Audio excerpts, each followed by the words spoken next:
หน่อยนะ เพื่อนบ่นี่ เจ้าเจ้า อ๋อพี่มานั่งพี่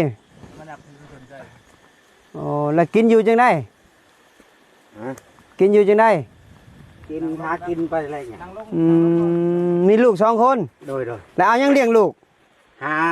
เฮ็ดงานหายังไปนั่นแหละ บ่ โดย แล้วลูกบ่ได้เรียนหนังสือบ่ บ่อย่า โอ้น่าสงสารญาติโยมสมเพชเนาะเกิดมาเป็นคนข้าวสารให้เจ้าเด้อ โดย ข้าวสารได้1กินได้ไปเลี้ยงลูกเด้อ โดย ใหญ่ขึ้นมาเอาผู้ชายบ่นี่ ใช่โดย เอาไปอยู่นำครูบาเด้อครูบาสิเลี้ยงให้ โดย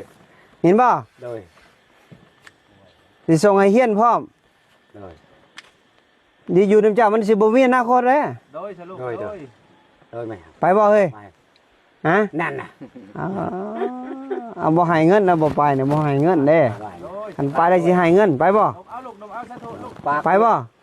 นั่นน่ะเฮ็ดดื้อกันจะได้ปลุกให้ตาเว้ยนั่นปลุกลูกพวกกันไหว อ้าวใหญ่ขึ้นมาไปบวชเด้อ ลงไปลง อ้าว นั่งลง เอาไว้ให้ซื้อกินเด้อ นั่งลงโดยนั่งดี อ้าว ย่าน ให้พ่อจะซื้อพริกแป้งนัวเด้อ โดยว่าได้ เห็นบ่เอาลูก ไหวบ่ได้ ให้เจ้าซื้อให้อย่าไปซื้ออย่างอื่นใด โดย เป็นบาปเป็นกรรมใดเห็นบ่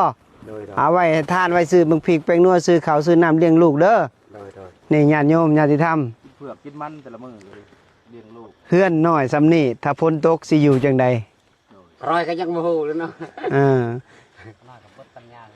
ห มดปัญญาแล้วเนาะ